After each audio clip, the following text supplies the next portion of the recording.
Aleluya. Pongámonos en pie, por favor. Vamos a entonar un himno clásico. Es un himno clásico. Ese himno yo lo he escuchado incluso en idiomas distintos al español. Ese himno yo lo escuché desde que era bebé espiritual, lo he venido escuchando y sé que no se dejará de escuchar. No es Juan Gabriel de ser, no, ese no es, otro.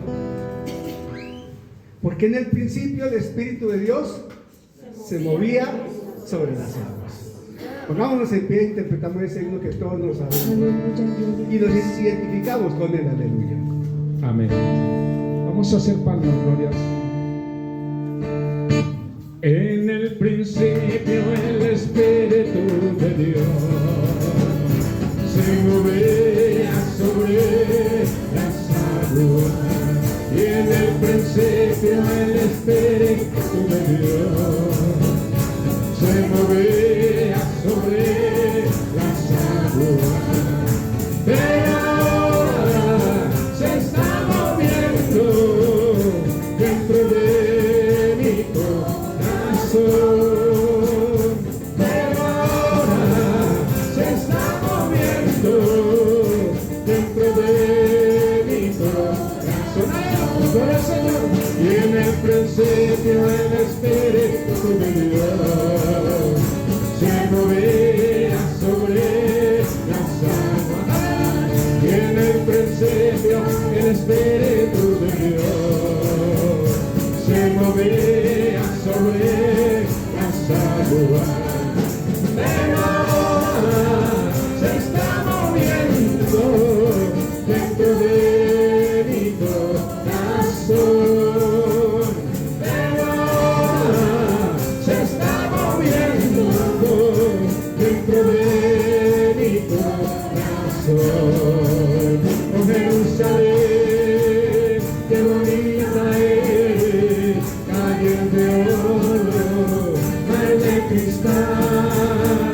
Oh Jerusalén, qué bonita es, calle de oro, mar de cristal. Por esas calles yo voy a caminar, calles de oro, mar de cristal.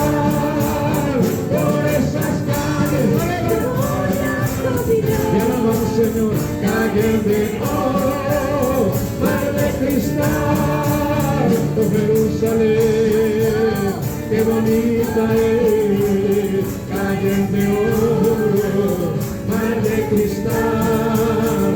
Oh Jerusalén, qué bonita es, calles de oro, mar de cristal.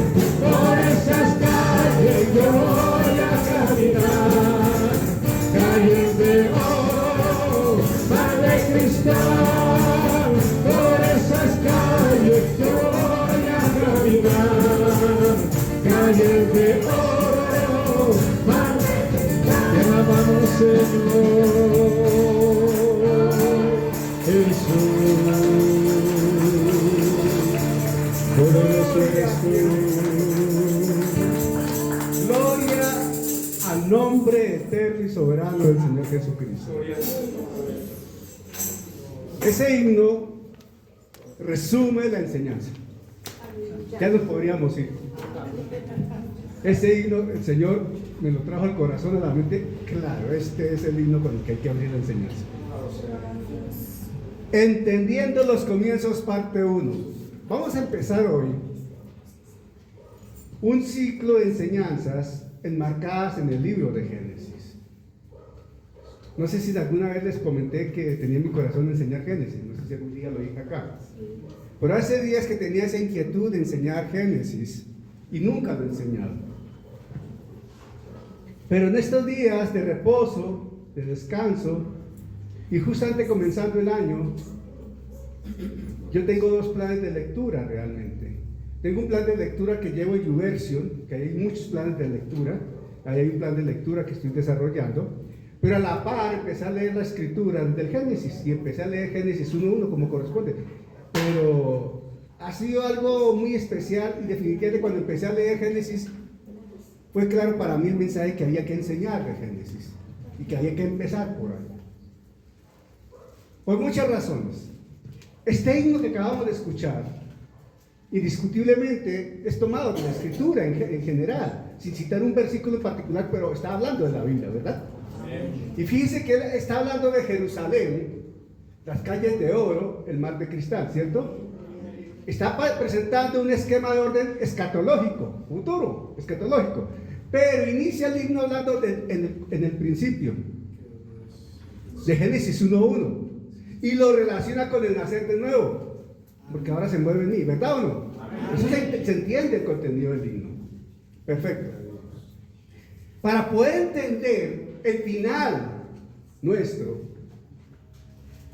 atención con lo que estoy diciendo, para poder entender el final nuestro como iglesia aquí en la tierra, acá en la tierra, con el arrebatamiento, ¿verdad? Amén. Debemos comprender primero los inicios como iglesia. No sé si me estoy explicando. Para que tú comprendas el final de algo, debes entender que hubo un inicio. Si llegamos al 31 de diciembre y estábamos felices porque llegó el 31 de diciembre, pero tal vez no nos acordamos del 1 de enero del 25. Y para que el 31 de diciembre del 2025 llegara, tuvimos que haber pasado por un 1 de enero del 2025. ¿Verdad o no? No estoy descubriendo la agua tibia, ni me estoy inventando la rueda, pero estoy haciendo lógica. Estamos ya avanzando el 2026, empezamos el 1 de enero 2026 felices, pero consideramos que tal vez de alguna manera estamos proyectándonos hacia, Dios nos permite llegar al 31 de diciembre del 2026, ¿verdad? Ok. Todo en la vida, todo en la vida, si ustedes lo analizan con detenimiento, se van a dar cuenta que tiene un inicio, tiene un final. Amén. Necesariamente. Nuestra hermana Marlene partió, ¿verdad? Esta mañana creo que partió, fue esta mañana que partió, ¿verdad? Partió tal vez de 80 y algo de años, ¿cierto? Pero ella partió, llegó a su final biológico. Un día nació ella, hace 80 y pico de años, 81 años. Hubo un inicio para ella y llegó su momento final. Cuando uno va a la escuela, empieza en párvulos, no sé, preescolar, párvulos, y cuando sale de la universidad, ha cumplido como unos 20, 22 años, ¿cierto? O 18 años estudiando, dele, hasta más. Y si se especializa, puede durar hasta 30 años estudiando. Y tal vez no deja de estudiar porque sigue estudiando. Pero hubo un inicio. Tal vez no habíamos hecho esa reflexión. ¿Cómo es ese inicio? ¿Cómo fue ese inicio para mí en la vida creyente? ¿Cómo fue mi inicio en la vida biológica normal? Aún recordamos de pronto situaciones de niñez, de infancia. ¿Cuál es el recuerdo más lejano que tenemos de nuestra infancia? ¿Verdad? Yo tengo un recuerdo de infancia. Vivíamos en Santa Lucía, yo era muy chico, vivíamos en Santa Lucía. Recuerdo que una vez mi cordón del zapato estaba suelto y mi papá se inclinó para amarrarme el cordón y tenía una herida en la cabeza. Y yo le hice así en la cabeza: papá, ¿qué tiene? Lo habían atracado y tenía una herida. Pero me acuerdo de ese cuadro, yo era muy pequeño. ¿Qué edad tenía? Por ahí unos 5 años. No recuerdo algo más allá. Pero tuvimos un inicio y aún no hemos llegado a un final. La Biblia habla de los inicios. Entendiendo los comienzos en el principio. Entonces, la necesidad del principio es el título del mensaje de hoy. La necesidad del principio. Yo una vez hice un estudio, no sé si mi esposa se recuerda, no sé si recuerdan a mí, que una vez prediqué sobre el comienzo, hablando de Génesis 1:1. Me acordé esta tarde, ni busqué la enseñanza, no tuve tiempo de buscarla. Pero hay una necesidad del principio. Siempre habrá una necesidad de establecer ese principio. Y esta tarde, mientras venía manejando a buscar a mi esposa, recordé un cuadro de lo que es el principio. Y es la carrera de los 100 metros planos. Si en el atletismo hay una carrera apasionante, son los 100 metros. Yo no sé si alguien lo ha visto en unos olímpicos, los 100 metros planos. Es algo impresionante. Es espectacular, por ejemplo, la carrera de 4x400, los relevos, todas esas cosas. O los 400 metros con los obstáculos, las vallas, el salto de las vallas, todo eso. Pero los 100 metros es algo especial. Es una de las competencias estrellas de las Olimpiadas, en el Mundial de Atletismo, etc. Y esa gente vive entrenándose años para llegar a una Olimpiada y buscar una medalla de oro. Para marcar 9.88, 9.87, que es el récord olímpico hoy día. Busca por favor cuál es el récord olímpico de los 100 metros planos, mami, por favor. Oye, creo que es 8.88, sí, 9.88, si no estoy mal. Ahora, ¿dónde está la clave de esa medalla de oro? Miren esto. No es llegar primero, nunca. La clave de esa medalla de oro está en cómo arranca, el principio. Esa gente se cuadra ya en sus partidores, se da cuenta ya, concentrados, a veces hay salidas en falso, ¿cierto? Pero esa gente dura entrenándose, desarrollando técnicas para el impulso inicial, el arranque. Si arranca mal, perdió la carrera. Así es el mejor del mundo. No tiene tiempo de recuperarse. Porque son 9 segundos, ¿verdad? Usain Bolt, sí. Olímpico 9.63. 9.63. Y mundial 9.58. 9.58. Yo estaba hablando de 9.80 y pico. Estaba atrasado ya. ¿Saben lo que son 9 segundos 58 centésimas de segundo para recorrer 100 metros?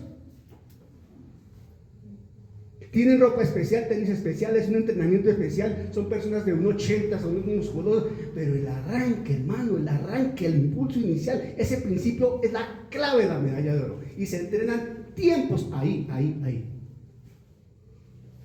Necesitamos entender el principio que la Biblia nos enseña. Somos expectantes, felices, vivimos contentos hablando de nuestro futuro, ¿verdad?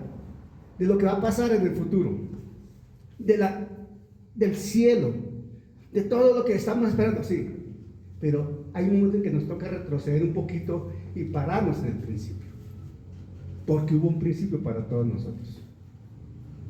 Hubo un principio cuando nacimos en Cristo. Hubo un principio cuando escuchamos por primera vez el Evangelio. Recuerden cuándo fue la primera vez que escuchó del Evangelio. Hermano, que yo nací en una familia cristiana. Sí, no estoy hablando de eso. ¿Cuándo fue la primera vez que escuchó el Evangelio? Que mi papá era pastor. No, yo no estoy hablando de eso. ¿Cuándo fue la primera vez que usted escuchó el Evangelio? Que es diferente, ¿sí me estoy explicando? Es diferente. No es porque el papá sea predicador. No, usted, solito. A ver, ¿cuándo fue la primera vez que escuchó el Evangelio? ¿Cómo reaccionó? Ese es el principio de uno con la relación con la palabra. No es porque haya nacido en una familia cristiana. Es cuando la palabra llega a mí. ¿Me estoy explicando? Amén. Hay un principio. Por eso para nosotros es importante anunciar el Evangelio de las inescrutables riquezas de Cristo. Porque con ello perfeccionamos a los santos para la obra del ministerio. Es importante esto. Y ahí está el comienzo. Entendiendo los comienzos, la necesidad del principio. Hay que desarrollar una percepción de esa dimensión de los inicios.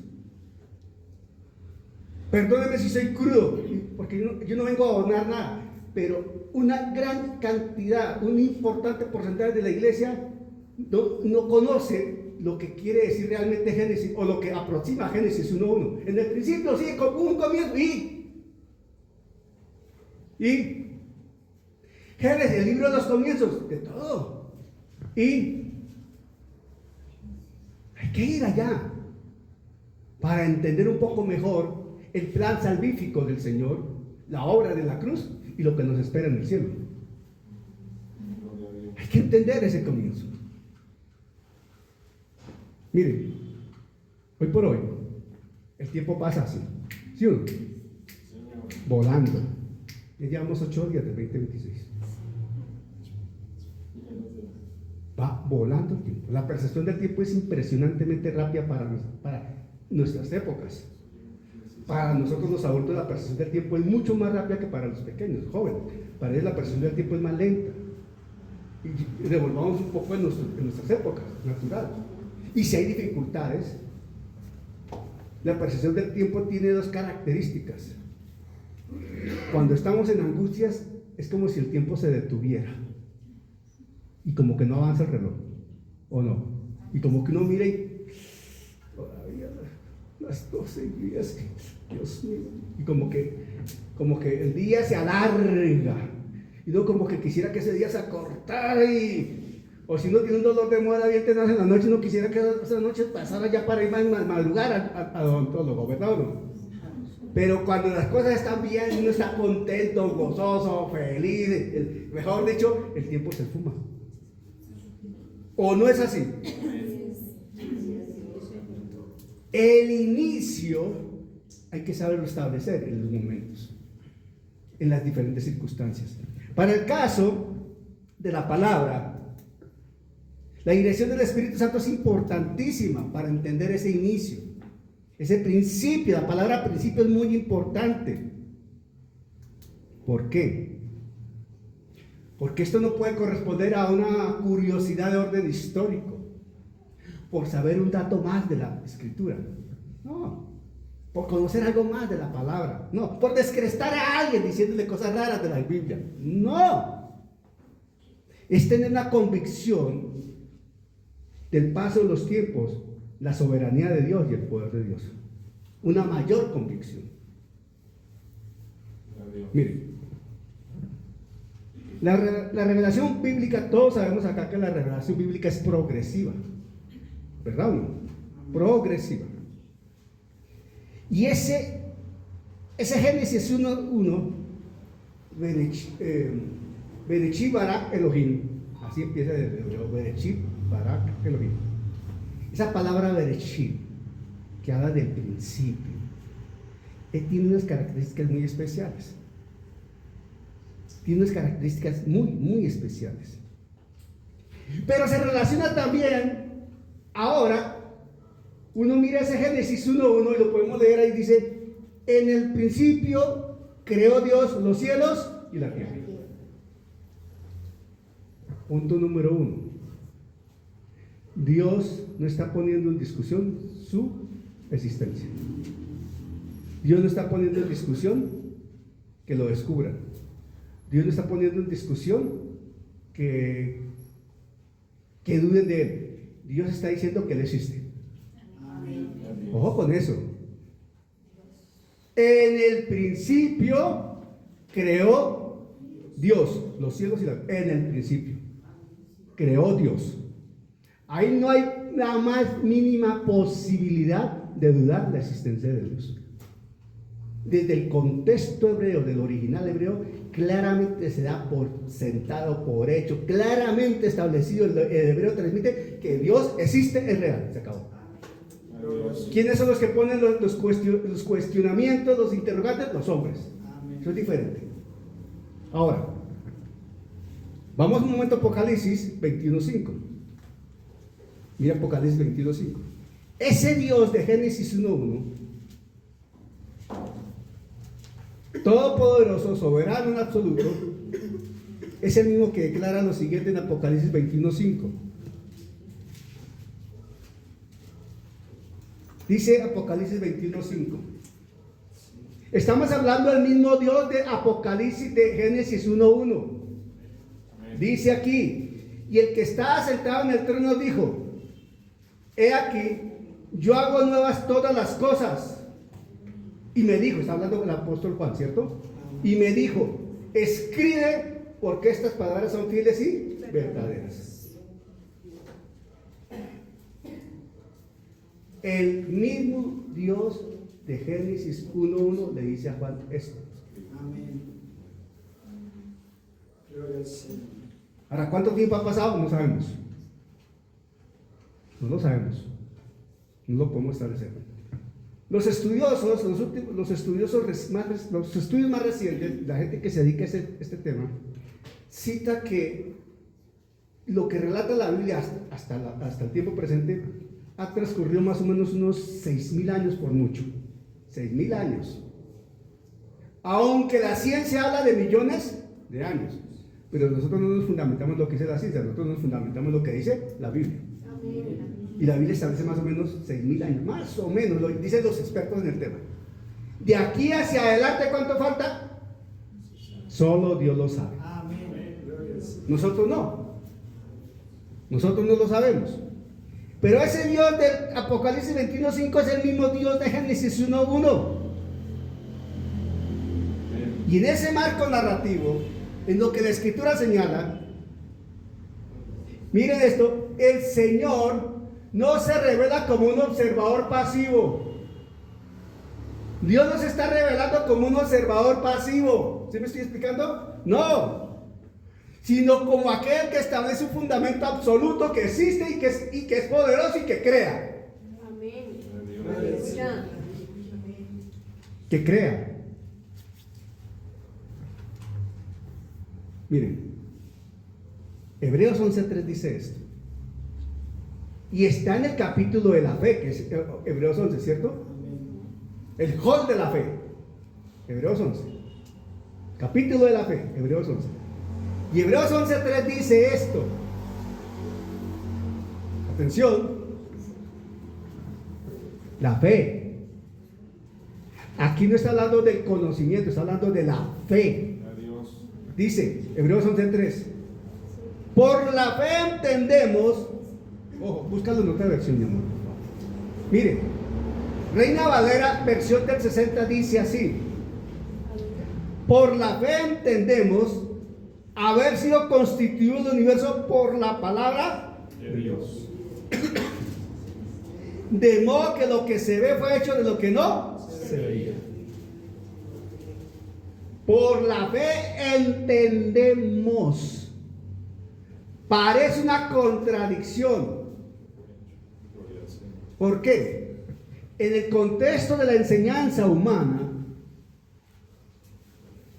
por ejemplo, Joyce, que es docente, para hacerle entender a unos chiquitines algún tema, muchas veces tiene que coger juguetes, elementos pedagógicos, hacerle un juego, llevarlo a una actividad, como diciendo con plastilina, ¿cierto? Así, para que los niños, ¿qué? Entiendan. Los doctores, para que entiendan, comprendan la anatomía humana, trabajan en cadáveres, ¿o no, doctora? No les muestran una película. Hoy por hoy hay ayudas académicas en realidad virtual, en donde los meten a realidad virtual, ponen sus gafas y parece que estuvieran realmente ahí trabajando en el cuerpo. Eso son ayudas académicas modernas, ¿verdad? Pero ellos realmente van al anfiteatro y allá trabajan con cadáveres, diseccionan el cuerpo. Y me explicaba, me contaba alguna vez mi esposa que por ejemplo para una vena, con cuidado allá abriendo las diferentes capas y no sé qué, y el profesor de anatomía se llama, ¿no? Ahí pendiente. ¿Y esto qué es? Y examinando sobre el cadáver para entender. Pero ¿cómo dice en otra versión de Hebreos 11:3? Escuchemos. Traducción lenguaje actual, Hebreos 11:3. Y nosotros creemos que Dios creó el universo con una sola orden suya. Lo que ahora vemos fue hecho de cosas que no podían verse. Amén. La fe. Pero es que la fe a mí no me la explican con plastilina. La fe a mí no me la explican en un anfiteatro sobre cuerpos. La fe a mí no me la explican en un laboratorio probándome algo. La fe no me la explican a mí con una práctica, con equipos, instrumentación, etcétera, etcétera. La fe no me la explican con la tecnología más desarrollada de este planeta. No, la fe la trae Dios sobre nosotros y por fe aceptamos que es verdad. La arqueología dice muchas cosas, pero la misma arqueología ha demostrado que lo que la Biblia reseña es verdad. La arqueología demuestra, comprueba. La ciencia humana ha descubierto, grandes científicos han terminado siendo creyentes y aceptando que Dios existe porque han llegado a la conclusión y han podido llegar claramente a demostrar que hechos de la Biblia se demuestran hoy. Se demuestran hoy a través de las aplicaciones científicas, como el caso cuando se detuvo la luna, los 15 grados que se devolvió el reloj, todas esas cosas, lo que estoy explicando. La ciencia lo está viendo, lo está demostrando, lo que Dios ya había establecido, lo está descubriendo. Ahora, por la fe entendemos. Si eso dice Hebreos, con relación a la creación, mire entonces cómo el autor de Hebreos relaciona la fe que se aplica para salvación y para todo el ejercicio como creyentes con la creación. En consecuencia, necesitamos aplicar la fe en ese mismo sentido para aceptar que lo que dice Génesis 1:1 es absolutamente verdad, cierto y real. Solo una vez escuché, bueno, ok. Necesitamos fe para entender, aceptar, comprender, dimensionar que en el principio creó Dios los cielos y la tierra. Que había un principio. Ahora, vamos para allá. Miren, hay que entender tres cosas de la necesidad del principio. Hay que entender tres cosas. Me excusan si estoy un poco resfriado porque este cambio de año fue un poquito fuerte para mí.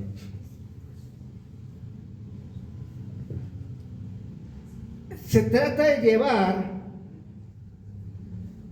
a entender tres aspectos esenciales que ese mismo himno que cantamos los está manifestando. Cristo es el eje dimensional, Cristo es el eje de la creación, Él es el logo del Padre, ¿verdad o no? La palabra.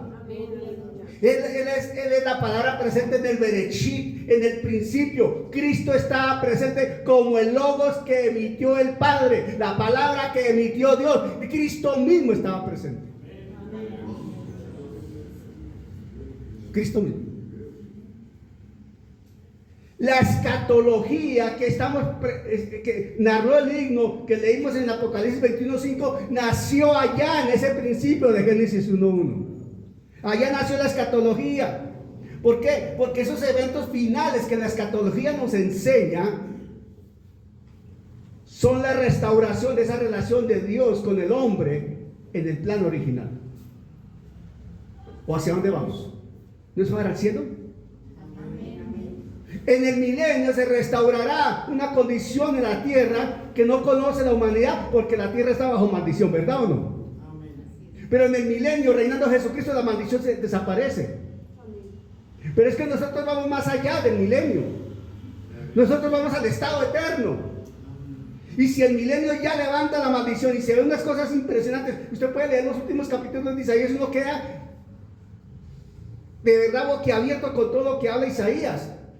Que el niño meterá su mano en la cueva del áspid y el áspid no lo morderá. Explíqueme eso que dice la palabra. Yo entiendo que el niño mete la mano y que la serpiente no lo muerde. Sí, a ver, explíqueme eso. Explíquemelo. Que el cordero comerá pasto con el león. A ver, explíquemelo. ¿Dice o no dice eso la escritura? Amén. Eso quiere decir que en el principio el plan de Dios era ese justamente. Que el cordero estuviese a la par con el león y el león no se comiera el cordero. O sea, que el león fuera vegetariano. Eso es lo que está diciendo la escritura. Hacia allá vamos. Entonces, la escatología nace en el mismo Génesis y ese Bereshit está dimensionando y propulsando la escatología. Pero también hay un aspecto de identidad en la nueva creación que dice allí, Génesis 21:5, porque la Trinidad está presente. Y hay una nueva creación. Y mire, hay una nueva creación que Apocalipsis habla, ¿verdad o no? Crearé nuevos cielos y nueva tierra. ¿Dice o no dice eso? Amén. ¿Y nosotros qué somos? Según 2 Corintios 5:17, ¿qué somos nosotros? Nueva creación. ¿Qué es más importante para Dios? ¿La nueva creación de escatología o la nueva creación de cada uno de nosotros? Porque por la nueva creación que dice la escatología, nuevos cielos y nueva tierra, no murió Jesús. Jesús murió por la nueva creación que eres tú y que soy yo, o sea, la iglesia. ¿Me estoy explicando? Hay que entender ese principio, hermano. Ese berechí. En el principio creó Dios los cielos y la tierra. Ahora, en el principio creó Dios los cielos y la tierra. Perfecto. Vuelvo a leer Apocalipsis 21, 5 y 6. Mire. Y el que estaba sentado en el trono dijo: he aquí, yo hago nuevas todas las cosas. Y me dijo: escribe, porque estas palabras son fieles y verdaderas. Y me dijo, 21, 6 de Apocalipsis: hecho está. Ojo, ojo, hecho está. Mire de 21, 6 de Apocalipsis. Y me dijo: hecho está. Atención con esa expresión: hecho está. Yo soy el Alfa y la Omega. Alfa y Omega. ¿Qué nos transmite Alfa y Omega? Principio y fin. Alfa, la primera letra del alfabeto griego. Omega, la última letra del alfabeto griego. Podríamos decir: yo soy el A y la Z, si lo queremos poner en el alfabeto castellano. Yo soy Alfa y Omega, el principio y el fin. El que tuviese sed, yo le daré gratuitamente de la fuente del agua de la vida. Hecho está. Para Dios ya está establecido un inicio y un final. Ya lo tiene establecido. Jesucristo es el inicio, Jesucristo es el final para el caso de nosotros, para el caso de la creación. ¿Por qué esto es tan importante? Porque hay que entender lo que dice Filipenses 1:6. Filipenses 1:6 dice: estando persuadidos de esto, atención, Filipenses 1:6, lo hemos leído muchas veces. Estando persuadidos de esto, el que comenzó en vosotros la buena obra, la perfeccionará hasta el día de Jesucristo. Un inicio y un final. El principio y el final. En el principio. El término berechit, hay dos maneras de entenderlo, dependiendo de la escuela de interpretación. Algunos dicen, referente a esa expresión, si es la alta crítica y la modernidad teológica, que para leerlo hay que leerlo en el principio de crear Dios tal cosa. ¿Cómo se leería eso? En el principio de crear Dios creó los cielos y la tierra. ¿Cómo se lee eso? ¿Cómo se entendería eso? ¿Cómo se interpretaría eso? ¿Entonces ya existía algo? No. Lo correcto es entenderlo desde un principio de soberanía absoluta de Dios. Y es como está. Una de las mejores maneras de expresarlo es, como dice, por ejemplo, lea Génesis 1:1. Una de las mejores interpretaciones, tal vez la mejor interpretación que hay, es la que tiene justamente Reina Valera el 60. En el principio creó Dios los cielos y la tierra. Es una de las formas, muchos especialistas coinciden en que esta expresión de Reina Valera ahí la sacó el estadio, la presentó, pero muy bien. En el principio creó Dios los cielos y la tierra. En el principio creó. Y esto doctrinalmente establece algo importante. Atención. Ese en el principio creó establece claramente, de acuerdo al original hebreo, la palabra bará, el verbo bará, de hacer, de crear, que se aplica solo a Dios, que no había absolutamente nada de la nada. No había nada. ¿Cómo dice otra versión? ¿Similar? Ok. No había nada. Para nosotros no lo podemos entender. Nosotros no podemos comprender eso. Está fuera de nuestro alcance mental. No lo podemos comprender. Nada de la nada. No hay nada. Como, hermano, mire a ver si por allí. No, ahí no hay nada. Bueno, nos quedamos aquí del contexto. Ah, sí, no hay nada. No, pero el contexto de acá, de nada de la nada, o sea, no lo podemos dimensionar, no lo podemos entender, porque no hay manera de entenderlo. Por eso es tan importante la fe. Por eso es tan importante la fe, porque no lo podemos comprender. No hay quien lo pueda, en este planeta no hay quien lo pueda explicar. ¿Sabe cuándo lo vamos a entender? Cuando estemos en el cielo hablando con el Señor. No hay otra manera de entenderlo. Porque no había materia preexistente. Y esto me hace recordar un cuento. Un cuento. Un día llegó un científico muy avesado, un importante científico, como 25 premios Nobel. Es un cuento, ¿no? Pero mire cómo cuadra aquí. Y estaba hablando con Dios. Digo, mire Dios, usted es poderoso, pero nosotros los hombres somos capaces también. Nosotros los hombres somos inteligentes. Nosotros los hombres somos capaces de crear muchas cosas. Por ejemplo, la ciencia humana puede crear un hombre, porque el hombre está compuesto por esto, por esto, por esto, y por esto, y por esto, y por esto, y por esto, y por esto. Eso sale de la tierra, ¿verdad? Entonces nosotros podemos crear también un hombre. Dice Dios, perfecto. Hágale, crea un hombre. Y dice el científico, listo. Y fue a coger la tierra y dice Dios, no, espérate un momento. Haz tu propia tierra.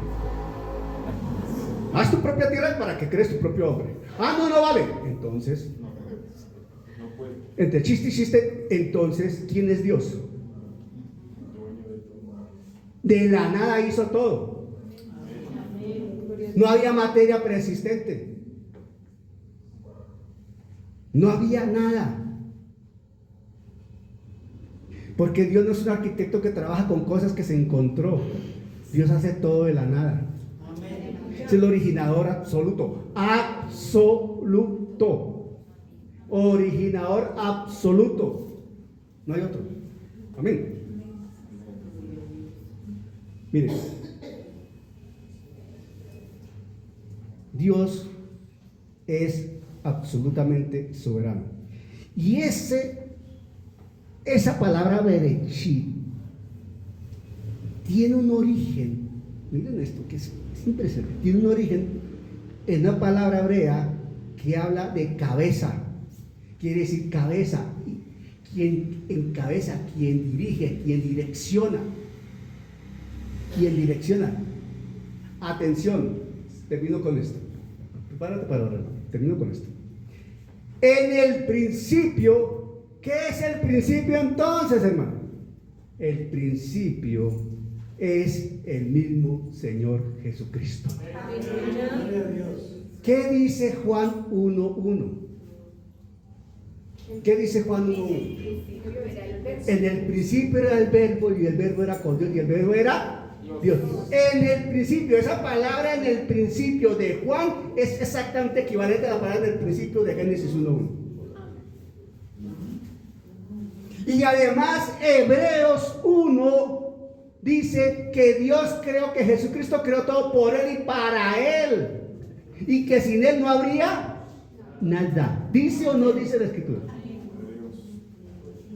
Entonces el principio de todo es Jesucristo mismo como creador y sustentador de todo lo que conocemos y no conocemos. Porque Jesucristo es tan eterno, siendo hijo, tan eterno como el Padre. Jesucristo es eterno como lo es el Padre. Jesús no fue creado como algunos argumentan. Jesús es tan eterno como el Padre.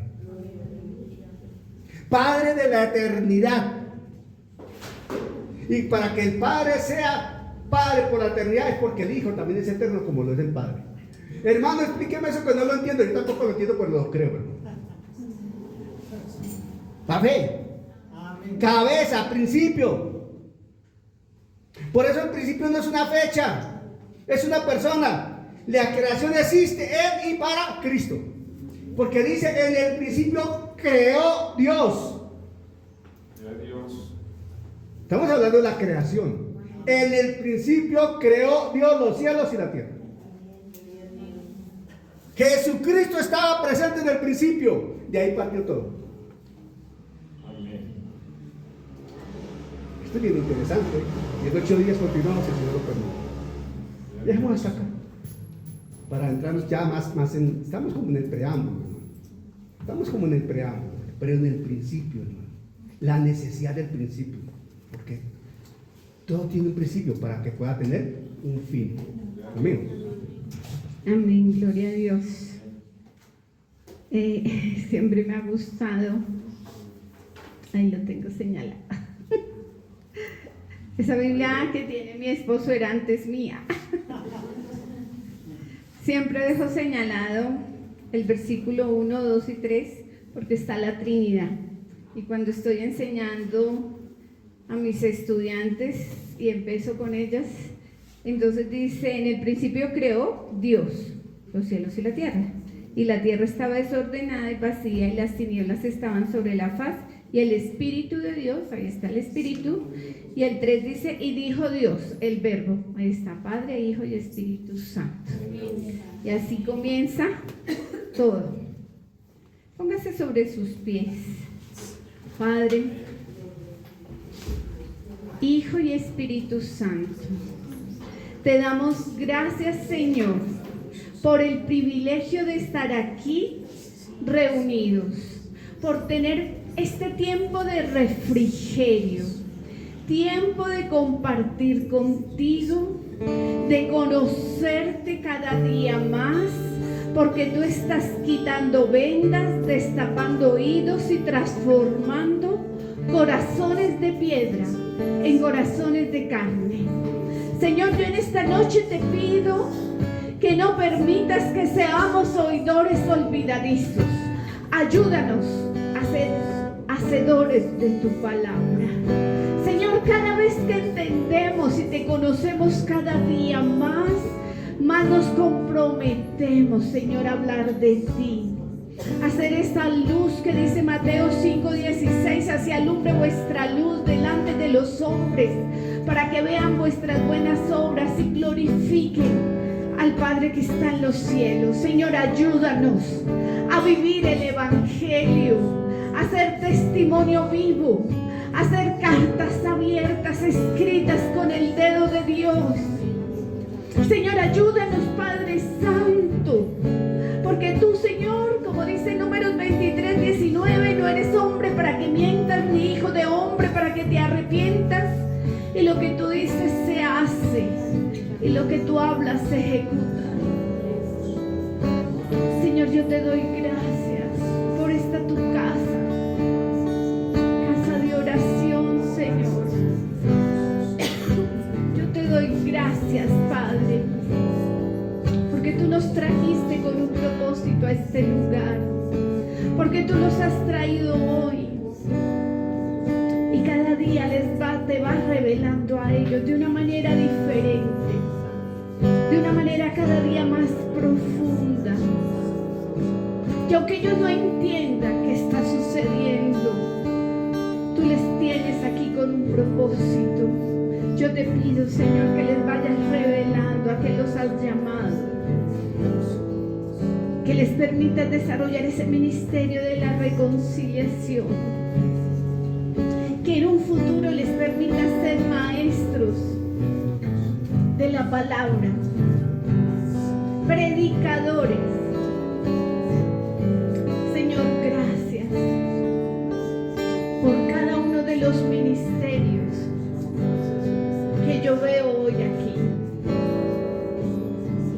Gracias, Señor, porque tú poco a poco los vas transformando, porque tu palabra dice que tú los llevas de gloria en gloria. Y yo te doy gracias, porque aunque son un puñado de hombres, de mujeres, ellos son fieles a ti, y tú premias esa fidelidad. Yo sé que tal vez están cansados, cargados, enfermos, pero tú ves y tú les enseñas, Señor. Gracias, Padre, por cada uno de ellos, por sus vidas, por sus ministerios, Señor. Gracias por el privilegio de tenernos a mi esposo y a mí aquí en este lugar, porque nos trajiste con un propósito y queremos cumplirlo, Señor, de la mejor manera posible. Gracias, Señor, por todo lo que has hecho, lo que estás haciendo y lo que harás. Gracias, Padre Celestial. Te hemos orado en el nombre precioso de tu Hijo Jesús, con la ayuda del Espíritu Santo. Amén.